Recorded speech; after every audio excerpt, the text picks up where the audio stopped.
Pois é. Esses são os efeitos de ter um magistrado numa questão dessas, né? Eu já pensei em inverter a pergunta para ele. Pois é. A questão era essa, era tentar inverter, mas vamos lá. Bom, quando eu comecei a trabalhar o tema, a preocupação era justamente essa. Até que ponto o judiciário tem o poder de decidir sobre a vida de alguém, principalmente quando dois direitos estão materialmente, constitucionalmente hierarquizados no mesmo patamar. Até que ponto um juiz pode decidir o que é melhor, o que não é, qual direito vai se sobrepor ao outro, como vai sopesar isso. O caminho era a crítica que se ouvia com relação à ponderação era sempre essa. O magistrado usa das suas paixões, das suas convicções pessoais e legitima aí aquilo que a gente chama de decisionismo judicial, né? Interferindo a partir daí na esfera pública e privada da forma como bem lhe convir. Para a gente tentar achar um caminho para esse decisionismo, a gente buscou caminhos de racionalidade para justificar a aplicação da ponderação. Mas mesmo imbuída com o objetivo de achar critérios, parâmetros, para não permitir ao magistrado que ele use critérios valorativos próprios, né, buscando teoria da argumentação, justificação, ainda assim, doutor Marcelo, acredito que é impossível, na hora de uma decisão, você não trazer algumas convicções, alguns conhecimentos, porque é daí que você decide, né? E é por isso que eu caminhei, então, para essa estrutura formal da ponderação, no sentido de que você não tem como chegar a uma única solução. O que a gente precisa é criar um caminho de justificativa para aquela decisão. Eu não posso simplesmente chegar numa decisão judicial onde ele diz, olha, entendo que o direito à vida se sobrepõe à crença religiosa, ponto. Não, ele tem que me trazer argumentos racionais, lógicos, que justifiquem o porquê, naquele caso, o direito à vida se sobrepõe à crença religiosa se os dois direitos estão imbuídos de dignidade.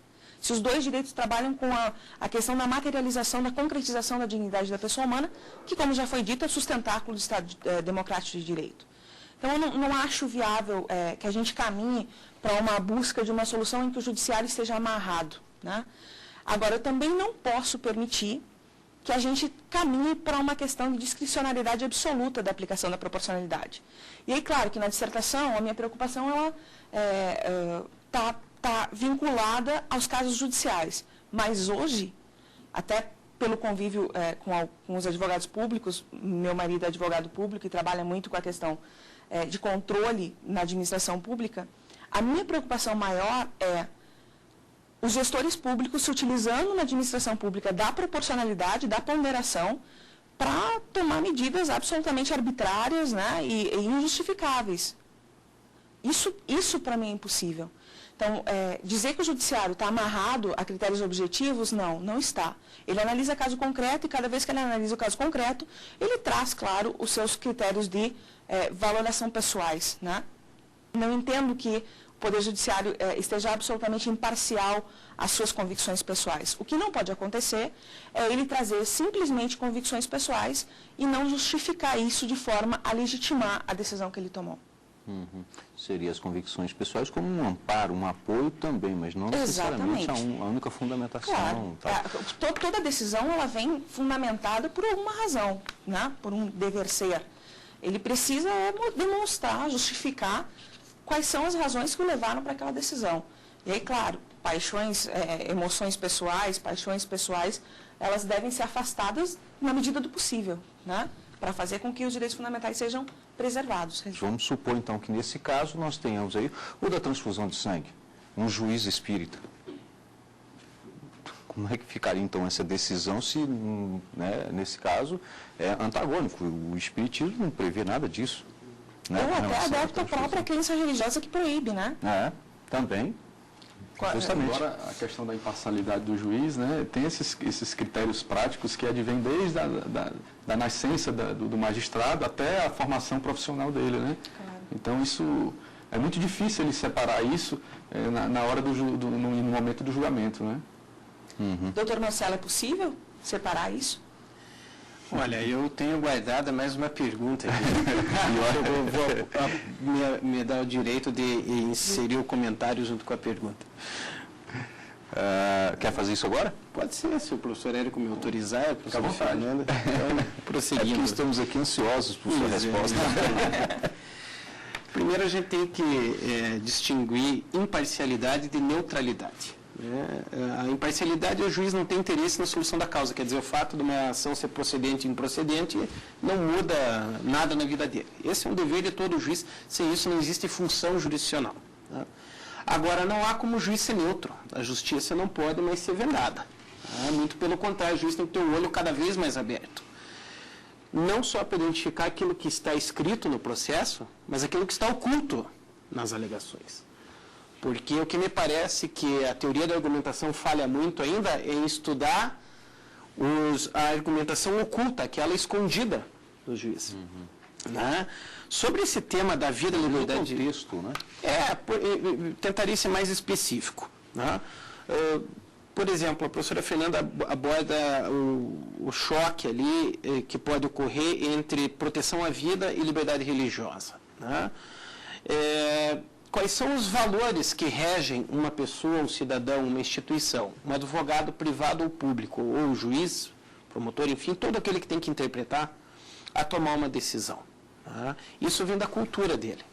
Então, vida e liberdade religiosa numa sociedade cristã é uma coisa, predominantemente cristã. Numa sociedade islâmica é outra. Numa etnia indígena é outra.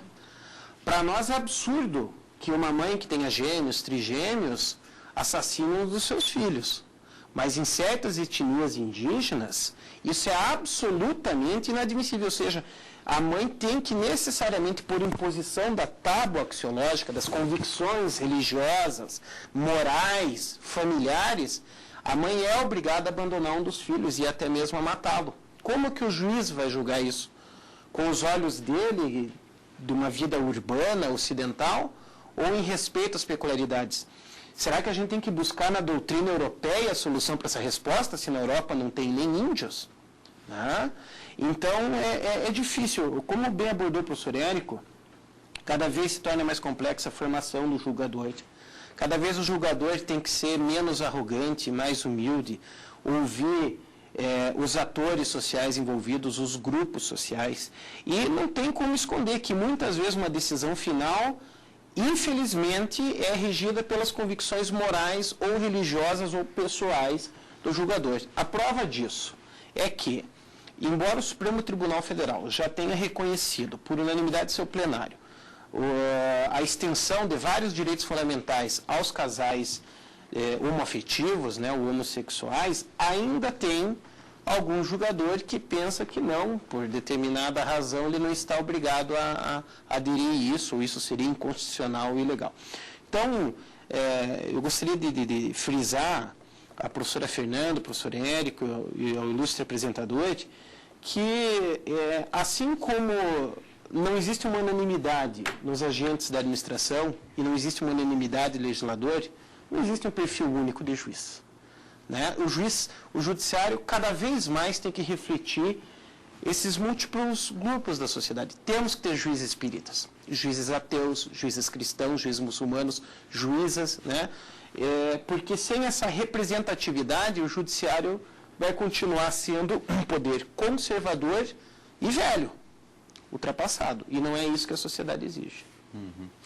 Bem, nós vamos fazer aqui mais um rápido intervalo e em seguida estaremos de volta com o programa Academia.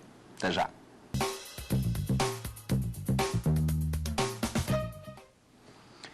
Hoje no Academia Ponderação e Direitos Fundamentais, a questão do controle de racionalidade, dissertação de Fernanda Matiello, mestra em Direitos Fundamentais pela Universidade Luterana do Brasil, UBRA. Bom, antes de darmos continuidade aqui ao debate, vamos conferir as informações de Felipe Dantas de Araújo, procurador federal e mestre em Direito no quadro Mestres e Doutores. Ele ressalta a importância do mestrado na vida acadêmica. A minha principal dificuldade do mestrado foi justamente adequar o estudo de anticorrupção, que hoje em dia tem um regime internacional, à adoção de políticas públicas no Brasil contra a corrupção. O mestrado foi muito importante para mim. Ele abriu as possibilidades de pensamento e introduziu na minha carreira um forte componente filosófico. De volta ao debate, professor Érico. Me chamaram para um debate, mas eu acho que eu estou aprendendo mais do que debatendo, né? Não só pela belíssima apresentação da professora Fernanda, mas também pelas ponderações do professor Marcelo. Mas vamos continuar o debate.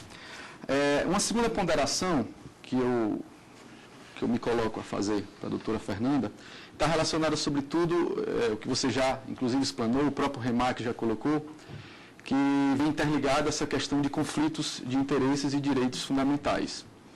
No seu trabalho, na sua explanação, você vem tratar da ponderação dos interesses. E você vem tratar da ponderação dos interesses como um instrumento para resolver, para dirimir conflitos entre direitos fundamentais. Direitos fundamentais esses, por sua vez, que estão consubstanciados, que estão fundamentados em princípios constitucionais. Bom, considerando que, como tudo no direito, os direitos fundamentais eles não são absolutos, considerando também, quando se vai ponderar entre um direito em conflito com o outro, deve-se preservar o núcleo essencial desse direito. Como você avalia determinadas decisões, e sobretudo decisões judiciais, que ao fazer essas ponderações, ao ponderar um direito em detrimento do outro, acabam aniquilando determinado direito em detrimento a outro? Cito o caso que o próprio Remarque colocou aqui, acerca da ponderação entre o direito à vida e o direito à transfusão de sangue, a liberdade religiosa, no caso das testemunhas de Jeová. Qual a sua opinião, professora Fernanda, em relação a isso? Sobretudo, para servir de mote, inclusive de parâmetro para a utilização e para o julgamento de outros julgados, outros juízes e outros tribunais em relação a essa matéria. Acho que é bem importante definir que sempre que existe conflito de direitos fundamentais, pela estrutura que eles possuem como estrutura de princípios, né, esse conflito não vai fazer com que um dos direitos que seja afastado da aplicação no caso concreto, ele seja afastado da própria ordem jurídica, diferente de um conflito de regras, onde existindo dentro do ordenamento jurídico um conflito normativo entre regras que seguem os preceitos do tudo ou nada, porque regras são enunciados que demandam uma ordem, que demandam a imposição de alguma conduta, né? Se você tiver duas regras impondo conduta, para uma mesma conduta, critérios distintivos, uma dessas regras tem que desaparecer do ordenamento. No conflito de princípios, que é o conflito onde você analisa os direitos fundamentais em si, pela estrutura que eles carregam, os princípios eles são, na verdade, mandamentos de otimização. Então, você não tem como fazer uma análise e dizer, olha, este princípio se sobrepõe ao outro, portanto, este é afastado do ordenamento. O que a gente trabalha aqui, principalmente nesses casos que a gente acabou abordando demais, né, da transfusão de sangue das testemunhas de Jeová, a questão é muito clara. Quando você analisa o caso concreto, você analisa o caso para decidir o que é melhor para aquela pessoa e para a proteção do seu núcleo essencial, que é a dignidade da pessoa humana. Sempre os direitos fundamentais, eles são meios de concretização dessa dignidade, portanto, quando você vai definir qual é o limite que você vai dar para esse direito, qual é a restrição que você vai impor a esse direito, qual direito vai se sobrepor ao outro, você precisa pensar de que forma você concretiza da melhor maneira possível a dignidade dessa pessoa. Então, nos direitos fundamentais em si, não há essa aniquilação do direito. O que, no meu entender, claro, né, o que existe é um afastamento temporário para aquele cidadão, para aquele caso, e não é que ele vá deixar de ter aquele direito, ele simplesmente, para aquela situação, não vai estar protegido naquele direito que foi restringido. Se por um acaso o juiz decidiu, como é o que vem acontecendo na maioria das vezes, que a pessoa é maior, capaz, lúcida, e que, portanto, vai ter, no momento da decisão, ela estava lúcida e decidiu pela crença religiosa, pela liberdade religiosa e não pelo direito à vida, né, se aparecer esse contexto, provavelmente o judiciário vai decidir pela crença religiosa em detrimento ao direito à vida. Não que ele não vá ter proteção com relação ao direito à vida, mas que naquela situação, para aquele procedimento, vai ser mais importante para ele manter sua dignidade na crença religiosa do que efetivamente protegendo em si, se permitindo o tratamento médico. É importante que a gente analise que, no momento em que você faz a ponderação, no momento em que o intérprete constitucional está decidindo entre quais os direitos você vai restringir, qual é que você vai sobrepor ao outro, né?